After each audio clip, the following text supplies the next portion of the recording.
Welcome, you're watching Vox News, your daily evening news with Rita Kamkumo. Our headlines today: Lesotho's former First Lady Messiah Thabane is back in custody after a court revoked her bail over the murder of Tom Thabane's first wife. The World Health Organization is back to using hydroxychloroquine for clinical trials after a 9-day suspension. All police officers involved in George Floyd's murder have now been indicted, and charges against the one who kneeled on his neck have been upgraded. Our top story today: in Lesotho, the former First Lady Messiah Thabane, charged with the murder of her husband's first wife, returned to prison on Wednesday after the Justice cancelled her judicial review. The wife of the former Prime Minister Thomas Thabane was charged with murder in February for her alleged participation in the brutal killing of Lipolelo Thabane in 2017, 2 days prior to her husband's inauguration. After spending a night in prison, she was released on $57 bail. Last week, the Court of Appeal of Lesotho overturned her controversial conditional release, ordering her to return to jail. The police failed to immediately proceed with her arrest as she was out of the country, accompanying her husband in neighboring South Africa, where he was seeking medical treatment. She arrived at the magistrate court in Maseru on Wednesday, escorted by police officers. In the Democratic Republic of the Congo, the corruption trial of President Félix Tshisekedi's chief of staff, Vital Kamerhe, resumed in Kinshasa on Wednesday, a week after the sudden death of the presiding judge. During the 7-hour hearing, which took place in the Makala prison, Kamerhe once again denied all charges against him and defended himself against accusations of misappropriation of public funds allocated to the construction of 900 homes to be built in 9 provinces across the country. For the first time, witnesses took to the stand, including former Minister of Rural Development Justin Bitakwira, who admitted to signing the initial contract for the housing project with one of Kamerhe's co-accused, Lebanese entrepreneur Jamal Sami, in 2018. However, he explained that he had been removed from the project by Kamerhe himself and that he was not aware of the $57 million payment made to Sami's company on behalf of the Congolese state, adding that the amount was swapped from the $27 million of the original contract that he had signed. His comments were supported by the testimony of Nongo Salumu, Director General for Control of Government Procurement. On the health front, the World Health Organization announced on Wednesday the resumption of clinical trials using hydroxychloroquine in the fight against coronavirus after a 9-day suspension following the publication of a controversial study in the British medical journal, The Lancet. The study, published on the 22nd of May, indicated that using the anti-malarial drug on coronavirus patients could increase their chances of dying. However, after a temporary suspension of trials to conduct further analyses, the organization published its findings earlier than expected, stating that it had not observed any differences in terms of mortality. Director General Tedros Adhanom Ghebreyesus admitted that there was no reason to stop using the drug in trials and confirmed the maintenance of the treatment protocol that was carried out across a wide range of countries. In Senegal, since late April, a short television show called The Virus has aired on social media, shedding light on the day-to-day life of citizens during the coronavirus pandemic. The director's objective is to raise awareness about the disease. Senegalese people love romance. You can see it in all the series, love stories and family stories. We wanted to get through that to develop different themes. On each theme, we have a very strong awareness-raising message to capture viewers. We wanted to make a difference with specific messages that are out of the ordinary. Each time we try to be out of the ordinary with the messages we convey. We are not going to come and tell Senegalese people to wear masks when the government has already raised awareness on that. We are not going to tell them wash your hands when the government has already done so. We'll just mention it briefly and instead show what the government has not said or show what people do not understand about this pandemic. The TV drama stars a fictional doctor who provides COVID-19 advice and involves coronavirus survivors. After I contracted the virus, I was quarantined. I came back very motivated and I understood that the disease existed. And I think that many Africans who were like me, who didn't believe in the disease, are going to take every possible precaution and measure to respect the measures, as Abby does in the series.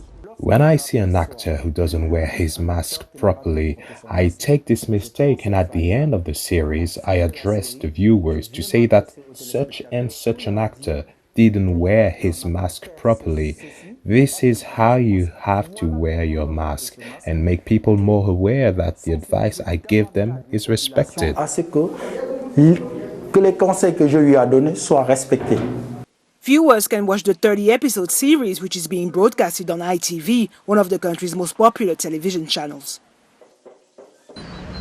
On the economic front, the African Development Bank approved a $201 million loan for Tunisia on Wednesday to finance its support program against coronavirus through social inclusion and employment.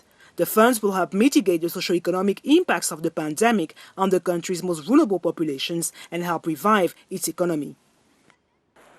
On the security front, the G5 Sahel Joint Force, the Sahelian military force against jihadism, inaugurated its new command post near Mali's capital Bamako on Wednesday in the presence of the ambassador of the European Union to Mali. The inauguration of the new command post, funded by the European Union, comes 2 years after the attack on its headquarters in central Mali.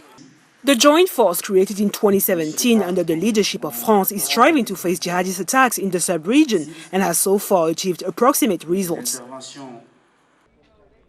On the international scene in the United States, following the infamous killing of 46-year-old African-American George Floyd in police custody, Minneapolis Attorney General made a major announcement on Wednesday.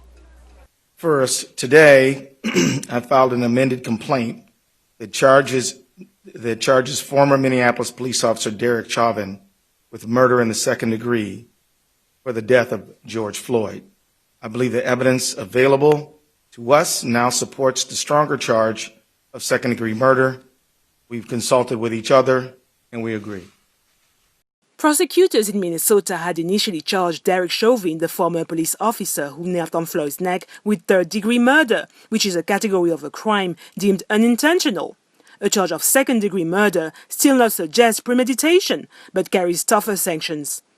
Chauvin's 3 colleagues involved in Floyd's violent arrest also face charges. Today, arrest warrants were issued for former Minneapolis police officers J.A. King, Thomas Lane, and Tu Tao. Finally, I'd like to announce that today, Hennepin County Attorney Michael Freeman and I filed a complaint that charges police officer King, Lane, and Tao with aiding and abetting murder in the second degree, a felony offense. While protesters welcomed elevating charges against Derek Chauvin and new charges against the other police officers involved in Floyd's murder, thousands of protesters still march, mainly peacefully, in cities across the country for a 9th straight night, calling for a drastic change regarding racism and police brutality. In a statement issued on Wednesday, George Floyd's family described news of the new charges as a, quote, bittersweet moment, unquote. I am happy that all the officers have been arrested. My father should have not been killed like this. We deserve justice. That's all I have to say. I will be clear, the family has always wanted first-degree murder. They wanted him charged to the full extent of the law. Whatever George Floyd would have been charged with had the roles been reversed, that's what the families have asked for. I do want to acknowledge the family's gratification to Attorney General Keith Ellison. We obviously were disappointed when the previous district attorney said things like there may not be evidence to support a crime. That was devastating to this family because we had all saw the video. We want justice. That really is the statement that people all across America are marching in cities saying, we want justice. Floyd's family encouraged demonstrators to continue to call for change in peaceful manners. Finally, former American President Barack Obama applauded on Wednesday the change in mentality that he is witnessing among Americans who are demanding racial justice and protesting against police brutality together. The first African-American president of the United States who believes this momentum could lead to national reforms sent out a message of support, particularly to young African-Americans, in his first video commentary since George Floyd's death. Now, I want to speak directly to the young men and women of color in this country who, as Playon just so eloquently described, have witnessed too much violence and too much death. And too often, some of that violence has come from folks who were supposed to be serving and protecting you. I want you to know that you matter. I want you to know that your lives matter, that your dreams matter. And when I go home and I look at the faces of my daughters, Sasha and Malia, and I look at my nephews and nieces, I see limitless potential that deserves to flourish and thrive. And you should be able to learn and make mistakes and live a life of joy without having to worry about what's going to happen when you walk to the store or go for a jog or are driving down the street. The former head of state highlighted how young people's reaction to Floyd's murder could bring about change. I hope that you also feel hopeful, even as you may feel angry, because you have the power to make things better, and you have helped to make the entire country feel as if this is something that's got to change. You've communicated a sense of urgency that is as powerful and as transformative as anything that I've seen in recent years. Donald Trump's predecessor also reached out to African-American families of recent victims of racial injustice and police violence in the country. And let me begin by acknowledging that although all of us have been feeling pain, uncertainty, disruption, some folks have been feeling it more than others.